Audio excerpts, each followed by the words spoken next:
Syrian Information Minister says we are in Geneva to launch a realistic political track concerned with the Syrian affairs with no foreign intervention. Confusion and subordination prevail among the coalition delegation in Geneva.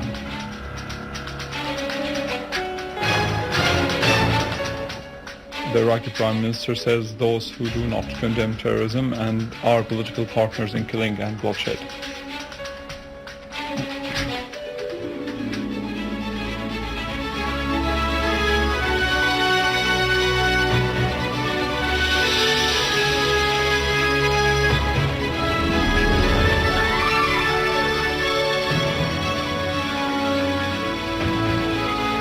Good afternoon. The first session between Syria's official delegation, headed by Dr. Bashar Al-Jaafari, Syria's permanent representative to the UN, and the so-called coalition delegation representing the opposition, ended. The session was limited to the speech delivered by the United Nations envoy to Syria, Al-Brahimi. A new evidence on the so-called coalition delegations, the opposition confusion and dependency, is their attendance to the session after change in their members. On the other hand, the news correspondent to Geneva mentioned that the second session will be held at 5 p.m. in the afternoon, Damascus local time. A local source close to Al-Brahimi asserted that the session will be limited to the humanitarian issues. On the other hand, sources close to Syria's official delegation in Geneva said that all what have been mentioned about the agreements are false, and the first discussion session will be held today afternoon. Syria's official delegation, headed by Deputy Premier, Foreign and Expatriates Minister Al-Moallem, held a meeting with the United Nations envoy to Syria, Al-Brahimi, in Geneva. Sources close to Syria's official delegation said that Al-Moallem informed Al-Brahimi that the official delegation is serious and ready to start seriously, but this does not seem to be the case on the other side's delegation.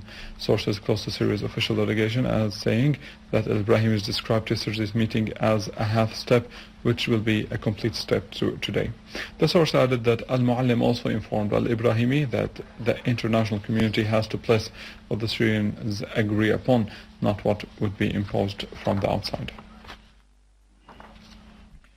Minister of Information Al-Zabi said that the Syrian delegation in Geneva is insisting on the success of the political track.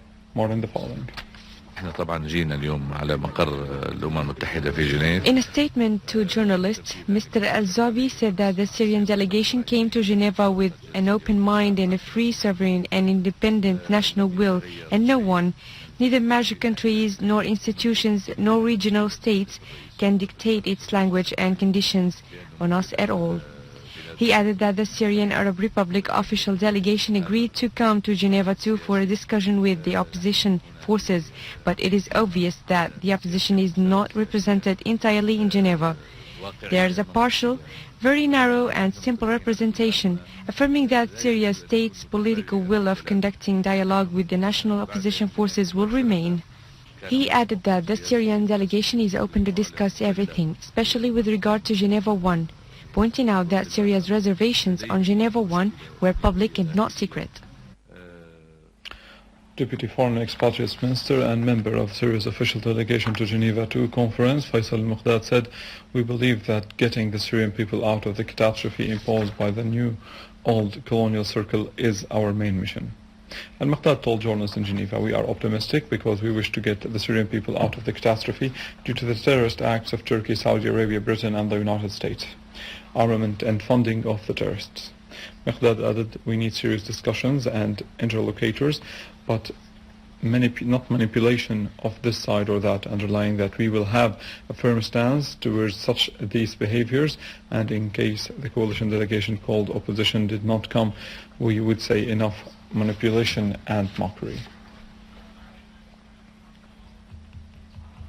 In turn, Syria's permanent representative to the United Nations, Dr. Bashar Al-Jaafari, affirmed that the Syrian delegation entered the dialogue with a positive national spirit, believing that it is an important step in the political negotiation process. He added that it was agreed with Al-Brahimi on common denominators to start a political dialogue. We came with a positive spirit, an open mind, to discuss everything with the other delegation. This is why we are here. everything in Geneva 1 is about substantive issues, and we have to discuss the whole package. No selectivity. Plus, of course, we may have some reservations with regard this point or that point, but we will discuss everything on time. Today we will not get into the substance. Today is about formalities.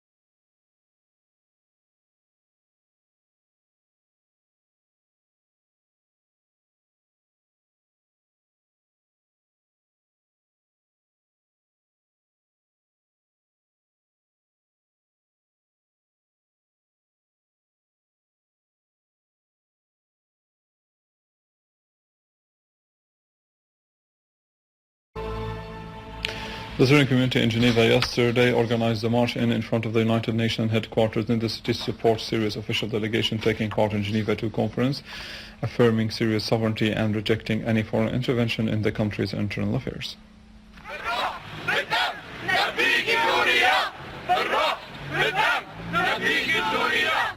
Participants in the march, including members of the Syrian communities in Europe, Arab and foreign figures who support Syria, saluted Syria, its army and leader, raising national flags and photos of President Bashar al-Assad. They expressed confidence in the delegation and its ability to convey aspirations of the Syrian citizens on top, combating terrorism and preserving Syria's sovereignty and independence of its national decision.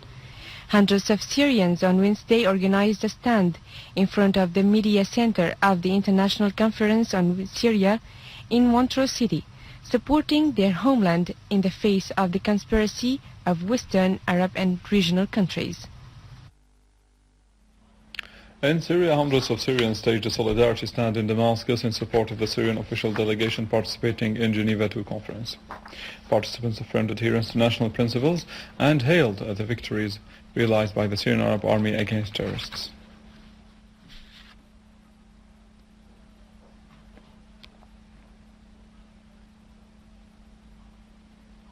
Syria's permanent representative to the United Nations in Geneva, Dr. Al-Hamwi, said that the Syrian government provided all the necessary facilitations and protection to the United Nations convoys which delivered aid to Yarmouk Camp until it arrived to the designated destination.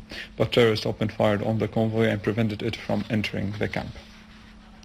This came in an official memorandum to the United Nations High Commissioner for Human Rights, Nevi Pillay, containing the Syrian government's official response to Pillay press statement issued on January 17th regarding the tragic situation in Yarmouk Camp. Al-Hamwi said that the terrorists prevented the aid convoy, which was organized in cooperation with the United Nations Relief and Works Agency for Palestinian Refugees in the Near East, UNRWA, from entering the camp as part of the terrorist efforts to starve the people inside the camp, noting that the Palestinian Labour Minister Ahmed Mirzalani confirmed this and affirmed that the Syrian government provided all necessary facilitations and protection to the convoy. Iraqi Prime Minister Nouri al-Maliki affirmed that Iraq and the states of the region are facing challenges and what happens in a state affects the others. In a statement, al-Maliki stressed that those who do not condemn terrorists are killing and are political partners to killing and terrorism and supporters of this terrorism. Moving to Iran, where Iranian President Hassan Rouhani has stressed that no state can determine Syria's destiny on behalf of the Syrian people.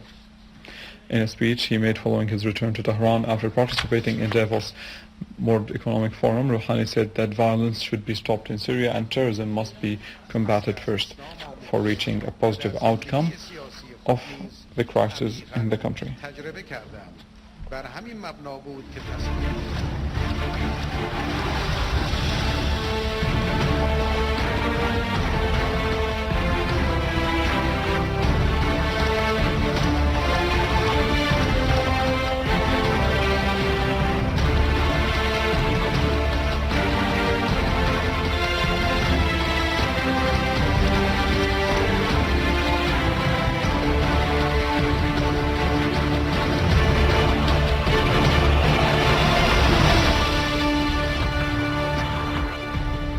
Army units continued to chase terrorists and destroy their gatherings in Damascus countryside and Aleppo.